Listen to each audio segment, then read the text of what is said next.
Assalamualaikum warahmatullahi wabarakatuh. Kali ini kita akan membahas mengenai sistem manajemen basis data. Kalau kemarin kita sudah mempelajari tentang data flow diagram, gitu ya. Jadi diagram di mana data-data tersebut mengalir pada masing-masing prosesnya. Kalau ini kita nanti akan membahas untuk pembuatan ERD-nya atau Entity Relationship Diagram. Untuk yang pertama, di sini ada hierarki data. Jadi nantinya akan ada data field. Di sini data field itu adalah unit terkecil dari data. Kemudian ada record. Record di sini ada sekumpulan data field yang saling berhubungan. Kemudian kalau file ini adalah sekumpulan record yang saling berhubungan. Jadi sambung nyambung gitu ya. Kemudian untuk database sendiri adalah sekumpulan file yang saling berhubungan. Definisi umumnya itu adalah sekumpulan dari seluruh data perusahaan yang berbasis komputer. Kalau untuk definisi khususnya, yaitu sekumpulan data yang dikontrol aplikasi manajemen basis data. Jadi di sini nanti kita juga akan memakai aplikasi manajemen basis data ya untuk pembuatan aplikasi dari tugas besar kalian. Kemudian ada spreadsheet. Di sini spreadsheet adalah lembaran kertas yang menunjukkan akuntansi atau data lain dalam baris dan kolom. Spreadsheet juga merupakan aplikasi komputer program yang simulate fisik. Spreadsheet itu dia bisa menangkap, menampilkan, dan memanipulasi data yang disusun dalam baris dan kolom. Nah, ini contohnya spreadsheet itu adalah Microsoft Excel. Kalau kalian sempat bikin Google Form, itu ya Google Form, nah, itu untuk melihat jawabannya dalam bentuk file itu pasti ada icon buat download spreadsheet. Nah, itu adalah salah satu contoh terkait spreadsheet. Nah, di sini spreadsheet sendiri adalah tabel yang berisi baris dan kolom dapat disajikan dalam suatu spreadsheet. Kolom di sini adalah field data. Untuk judul kolom di sini nama field datanya dan barisnya adalah nilai field ini ya. Jadi kolom ini adalah field datanya, ada kode sama uraian. Kemudian ini judul kolomnya. Nah, ini kolomnya ini field datanya. Ini judul kolom, nama field data, kemudian barisnya ini ada nilainya. Nilai untuk tiap field. Nah, ini adalah contoh dari kode mata kuliah. Jadi kodenya ini, kemudian warnanya, oh ini mata kuliahnya namanya Literasi Sistem Informasi dengan kode MIS 105 dan seterusnya. Ini ketika tidak di Excel gitu ya, spreadsheet-nya, ada kode, ada description, kodenya yang tadi, deskripsinya ini tadi sesuai mata kuliahnya dengan codingnya. Nah, kemudian di sini ada sistem manajemen basis data, yaitu sistem manajemen basis data atau sering disebut DBMS, Database Management System, adalah suatu aplikasi piranti lunak yang menyimpan struktur basis data.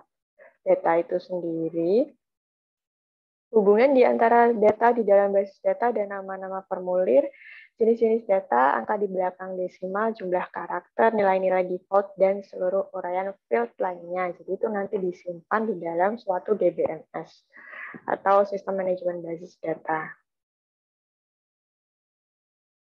Nah, ini untuk membuat database, kita harus menentukan data yang perlu dikumpulkan dan disimpan. Nah, ini merupakan langkah penting gitu dalam mencapai suatu sistem berbasis komputer. Di sini ada dua pendekatan dasar yang dipergunakan untuk menentukan kebutuhan data. Yang pertama ada pendekatan yang berorientasi pada proses, dan yang kedua adalah pendekatan pemodelan perusahaan. Untuk yang pendekatan berorientasi pada proses, di sini langkah-langkah yang digunakan perusahaan adalah yang pertama mendefinisikan masalah.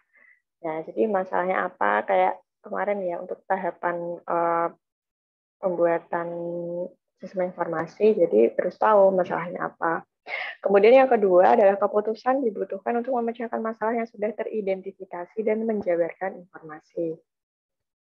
Kemudian yang ketiga, di sini menentukan pemrosesan yang dibutuhkan untuk menghasilkan informasi. Jadi nanti kita juga harus mengidentifikasi proses apa aja yang kita perlukan gitu, agar bisa mengolah data tersebut jadi informasi. Kemudian yang terakhir adalah menentukan spesifikasi data yang diminta. Jadi data apa yang diperlukan gitu. Nah, itu berdasarkan prosesnya.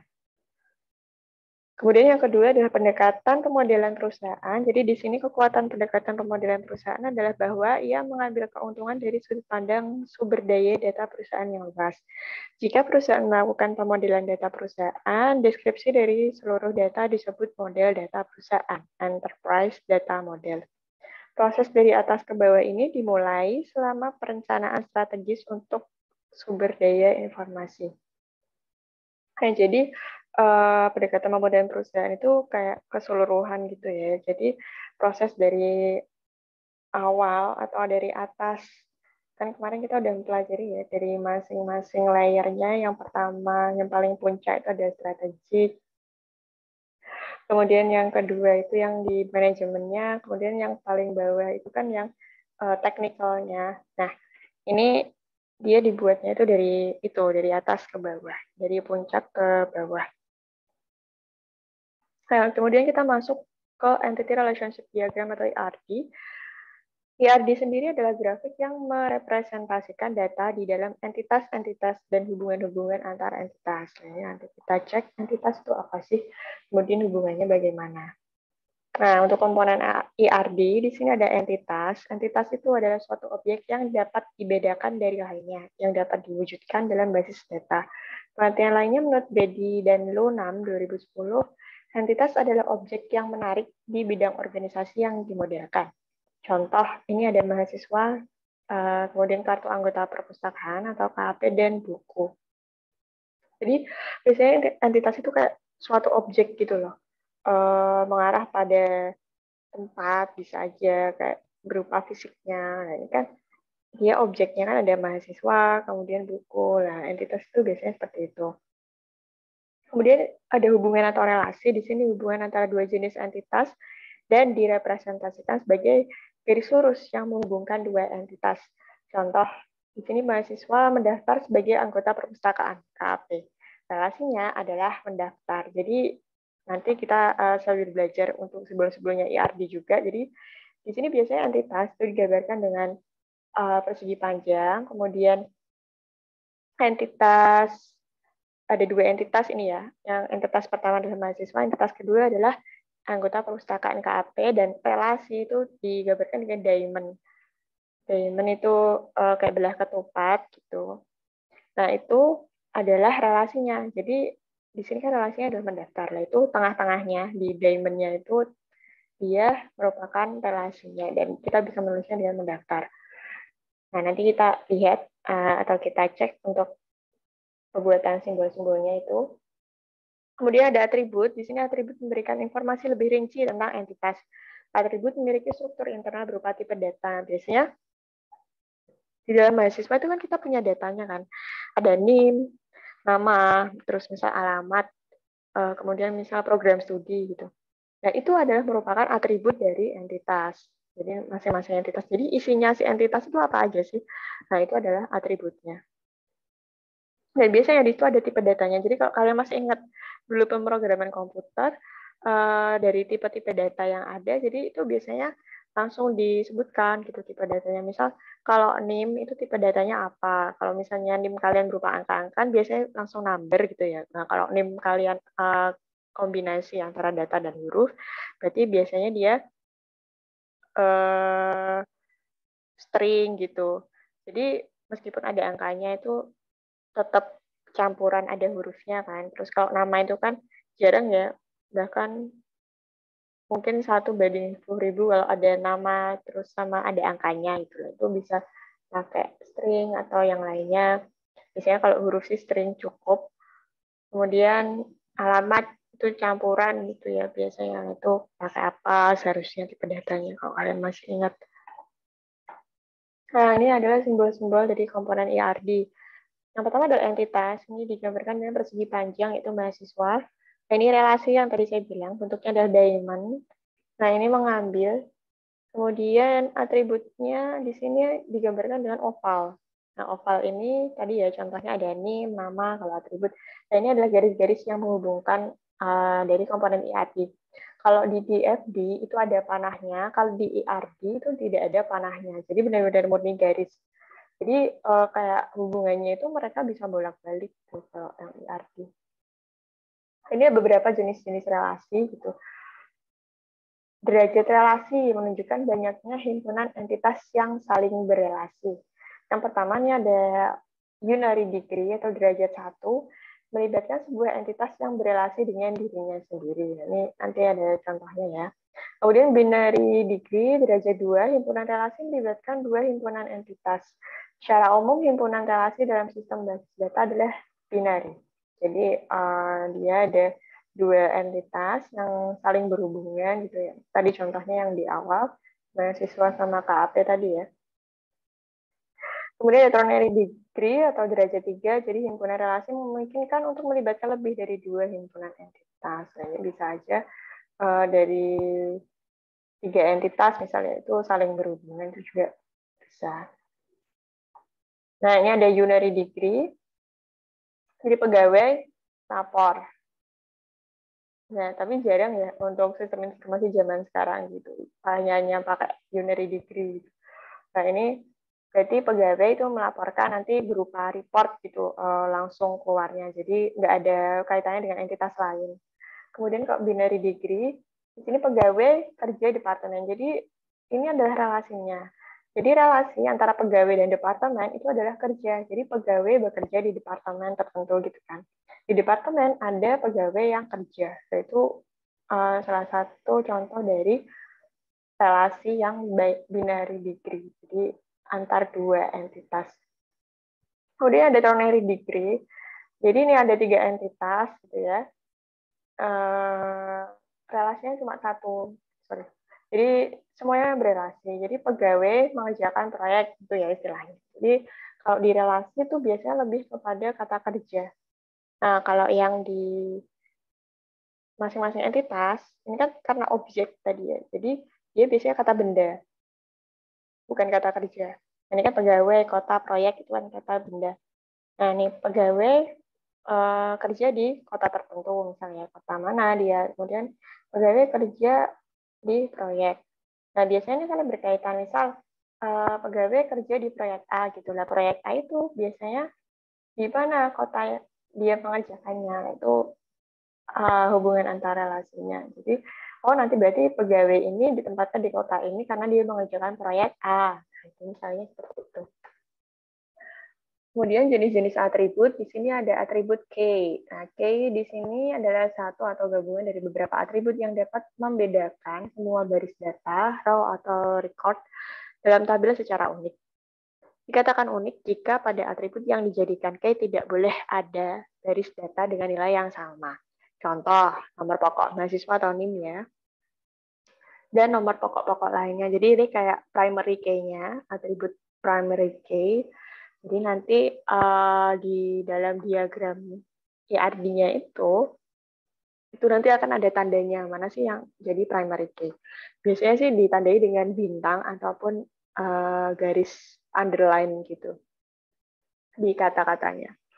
Kemudian ada atribut simple, atribut yang tidak dapat dipecah atau dipilah lagi. Contoh alamat, penerbit, tahun terbit, judul buku. Kan kalau misalnya ini kan alamat mau dipecah apa lagi gitu. Ya biasanya kadang kan ada alamat domisili atau alamat apa. Tapi kan alamatnya sendiri tidak dipecah. Terus penerbit juga satu aja kan. Tahun terbit juga satu. Kemudian judul buku juga satu. Biasanya yang membedakan adalah edisinya gitu ya. Misal judul buku A edisi satu gitu. Tahun terbitnya kapan. Jadi tetap ada bedanya di edisinya. Kemudian ada atribut multi-value. Ini nilai dari suatu atribut yang memiliki lebih dari satu multi-value nilai dari atribut yang bersangkutan. Contoh dari sebuah buku. Jadi buku itu kan nggak cuma satu ya pengarangnya, kadang ada dua pengarang atau tiga pengarang. Nah itu adalah salah satu contoh atribut multi-value. Nah di sini atribut komposit yaitu atribut yang terdiri dari beberapa atribut yang lebih kecil, yang mempunyai arti tertentu yang masih bisa dipecah lagi atau mempunyai sub-atribut. Contoh di sini dari entitas nama, yaitu bisa dipecah ya, untuk nama depan, nama tengah, nama belakang. Terus kemudian tadi yang saya bilang alamat tadi ya, di sini kan alamat saya bilang tadi memang nggak bisa dipisah. Jadi kalau misalnya mau dipisah, itu dia masuknya di atribut komposit. Jadi ada alamat domisili, misal, terus kemudian ada alamat KTP. Nah, itu baru dinamakan atribut komposit. Tapi kalau alamat aja, itu dia nggak bisa dipisah karena jadi satu biasanya. Kemudian atribut derivatif, yaitu atribut yang tidak harus disimpan dalam database. Contoh total atau atribut yang dihasilkan dari atribut lain atau dari suatu relationship. Atribut ini dilambangkan dengan bentuk oval yang bergaris putus-putus. Jadi kadang kalau kasir gitu ya, kayak sistem kasir itu kan kadang totalnya nggak perlu di save ya. Yang penting database-nya itu adanya adalah eh, nama produknya, kode produknya, kemudian jumlah dia terjual. Nah, itu kan nanti akan terakumulasi gitu. Oh, yang terjual hari ini akumulasinya itu ada misal buah gitu ya. Ada 5 jeruk, kemudian ada 10 apel gitu. Itu nanti akan terakumulasi. Jadi totalnya pasti total dalam satu hari itu gitu. Nah, jadi nggak harus disimpan untuk total dari masing-masing penjualan. Tapi kalau sekarang kan bisa diatur ya. Jadi untuk invoice A itu totalnya berapa, invoice B, jadi berdasarkan invoice-nya. Dan di sini ya, untuk jenis-jenis atribut. Ini contohnya untuk atribut key dan multi-value. Nah, untuk atribut key ini yang saya bilang tadi seperti primary key. Jadi primary key ini biasanya ditandai dengan garis underline nih, garis bawah, atau biasanya bintang. Tuh. Terus kemudian ada atribut multi value ini nomor HP. Nah, nomor HP ini kan bisa dipecahkan. Kadang orang itu kan punya dua nomor HP atau ada nomor HP kantor sama nomor HP pribadi. Nah, itu kan bisa dipecah. Jadi biasanya nomor handphone lainnya, nah itu dia mesti kayak ada tanda plus gitu buat nambah nomor HP-nya. Ini contoh untuk yang multi value. Kemudian atribut komposit. Nah, ini di breakdown lagi kalau komposit. Jadi alamat di sini dipecahkan dengan adanya negara, kota, provinsi. Nah, kalau kalian ngisi alamat di Shopee gitu ya, karena saya sering kadang ngisi alamat di Shopee gitu, jadi kita ngisi dulu kotanya, provinsinya dulu ya, provinsinya dulu diisi, kemudian nanti kan muncul, oh kotanya pilih yang mana, kemudian baru kode posnya pilih yang mana. Nah, itu contoh untuk atribut komposit. Kemudian untuk derivatif, ini ya, derivatif. Kan kalau biasanya data mahasiswa itu kan kita cukup NIM, tempat tanggal lahir gitu ya, terus kemudian alamat, nama. Nah, untuk umur itu kan sebenarnya bisa diketahui dari tanggal lahirnya. Misal 1 Agustus tahun 2004 tanggal lahirnya. Itu kan sebenarnya kalau misalnya dikomputasi kan bisa langsung tahu umurnya berapa gitu di tahun 2021. Nah, jadi ini sebenarnya atribut yang tidak perlu dicantumkan atau disimpan langsung. Kemudian ada derajat relasi atau kardinalitas rasio. Di sini menjelaskan jumlah maksimum hubungan antara satu entitas dengan entitas lainnya. Yang pertama ada one to one. One to one di sini setiap anggota entitas A hanya boleh berhubungan dengan satu anggota entitas B. Begitu pula sebaliknya. Kemudian yang kedua ini ada one to many. Dilambangkannya dengan ini ya, satu banding M atau many. Setiap anggota entitas A dapat berhubungan dengan lebih dari satu anggota entitas B, tetapi tidak sebaliknya. Nah, kalau ini tuh berhubungannya satu aja gitu. A hanya berhubungan satu A berhubungannya dengan satu B, dua A, dua B. Jadi cuma satu-satu. Kemudian kalau one to many, jadi setiap anggota entitas A itu bisa berhubungan dengan lebih dari satu anggota entitas B. Misal satu A hubungannya bisa dengan satu B dan dua B. Tapi nggak bisa sebaliknya. Jadi ya udah A itu hubungannya cuma sama satu A dan dua B gitu. Tapi di sini satu B nggak bisa berhubungan dengan satu A dan dua A karena one to many. Kemudian ada many to many dilambangkan dengan M. Setiap entitas A dapat berhubungan dengan banyak entitas himpunan entitas B dan demikian pula sebaliknya. Kalau ini boleh Jadi bisa 1A berhubungan dengan 1B dan 2B. 1B bisa berhubungan dengan 1A dan 3A. Nah, itu man to man. Nah, ini lambangnya atau kalau kita lambangkan gitu ya. Sebagai contoh, derajat relasi atau kardinalitas rasio. Ini kalau one to one, pegawai punya kendaraan. Nah, pegawai punya kendaraan ini, misal pegawai 1, ini kan relasinya kan, relasi 1 itu maksudnya adalah milik kendaraan 1. Nah, ini berdasarkan nama platnya ya. Jadi biasanya kalau pegawai itu kan masuk kerja kan bawanya kendaraannya 1 ya. Nggak mungkin kan kalau satu pegawai itu bawa 1 mobil sama 1 motor ke kantor gitu. Nah, jadi ini istilahnya ketika dia berangkat ke kantor. Jadi pegawai punya kendaraan. Nah, ini nomor platnya kan. K1, kendaraan 1. Pegawai 2 milik kendaraan 3. Nah, pegawai 3 memiliki kendaraan 2. Nah, sebaliknya 1-1 juga. Jadi kendaraan 2 dimiliki oleh pegawai 3, kendaraan 3 dimiliki oleh pegawai 2, dan kendaraan 1 dimiliki oleh pegawai 1. Nah, ini adalah contoh ketika digambarkan di ERD. Ini entitasnya, ini relasinya milik diamond, kemudian ini entitas kendaraan. Nah, ini digambarkannya adalah 1-1. Jadi kita bisa tahu hubungan relasinya atau derajat relasinya itu dari mana. Nah, ini ditulis 1-1. Nah, kemudian kalau one to many atau many to one.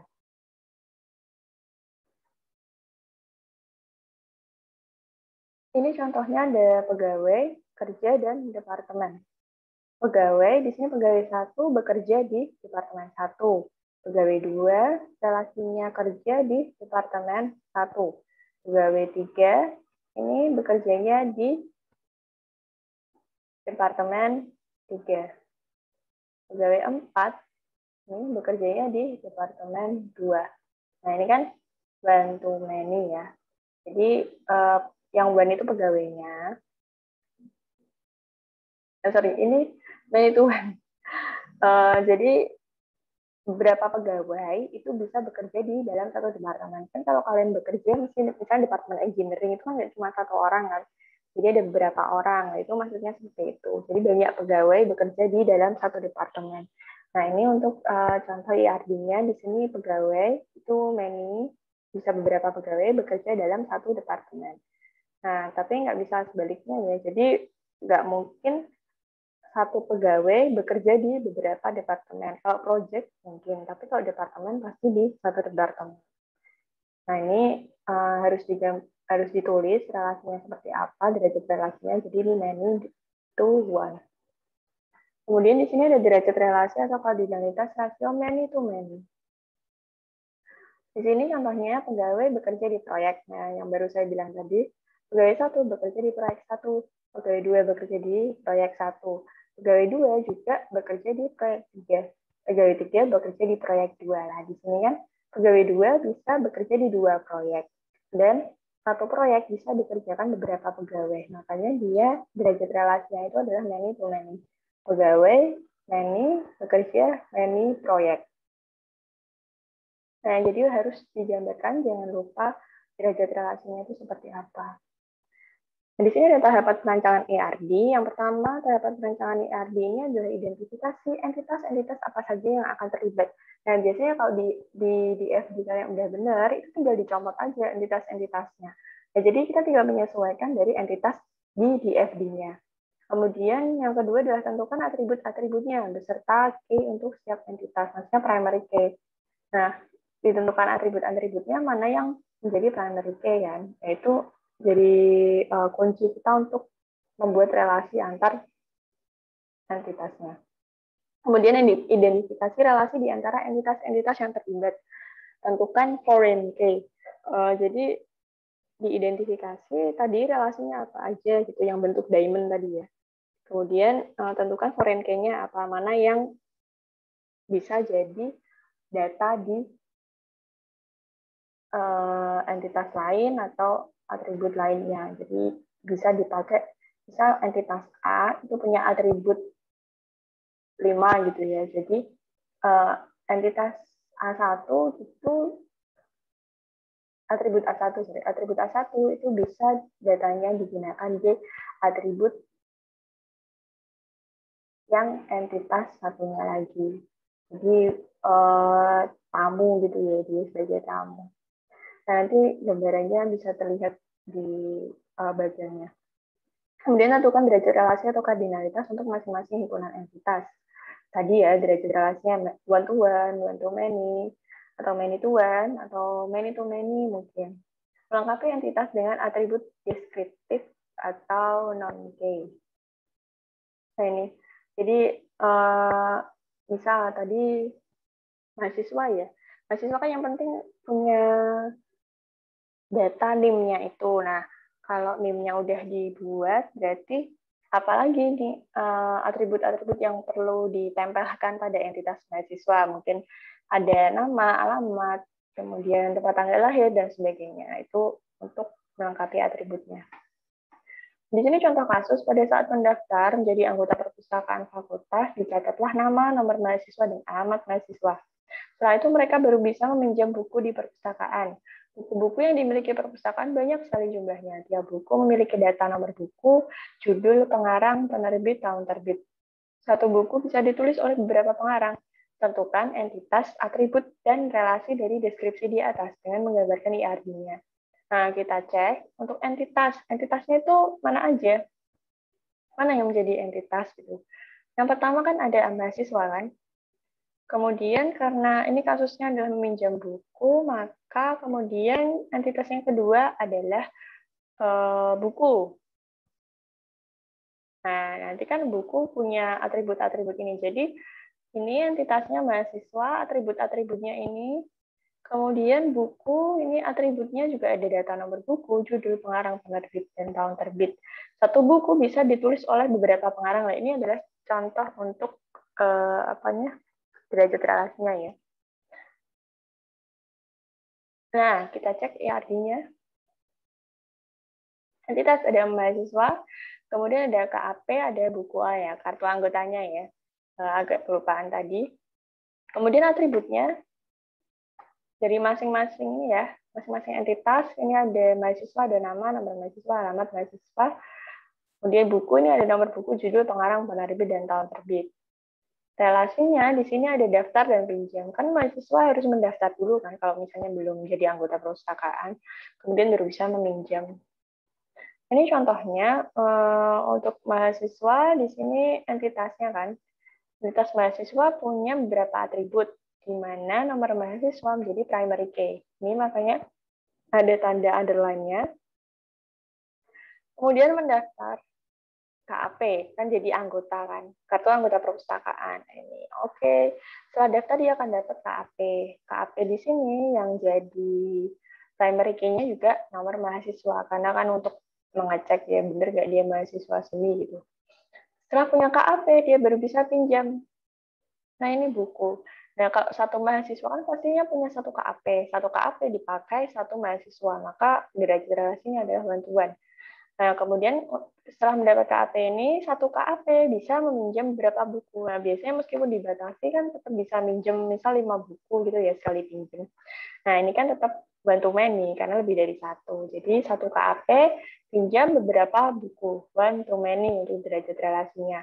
Di sini buku memiliki beberapa atribut, di mana atributnya di sini ada primary key-nya adalah nomor buku, ditandai dengan underline. Kemudian di sini pengarang, ini multi ya.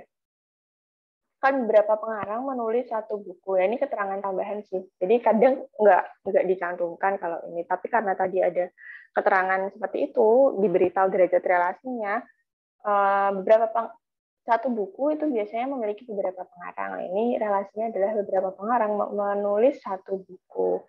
Nah ini multi value untuk atribut multi value. Jadi ini adalah contoh kasus dari peminjaman buku di perpustakaan IRD. Ini adalah contoh IRD. Jadi silakan teman-teman untuk mencoba membuat IRD dari masing-masing aplikasi yang ingin kalian buat, yang rencananya kalian buat. Kan memang kita belum sampai kan untuk tahapan membuat IRD, tapi setidaknya teman-teman punya gambaran terkait aplikasinya, kan sudah ngerti nih apa aplikasi yang akan dibuat. Nah, jadi masing-masing individu bisa mencoba untuk membuat gambaran IRD-nya dulu. Jadi bisa dicek nanti, oh mungkin punyanya si A ada yang kurang, punyanya si B udah cukup bagus, nah seperti itu. Jadi itu yang bisa saya sampaikan, semoga bermanfaat. Assalamualaikum warahmatullahi wabarakatuh.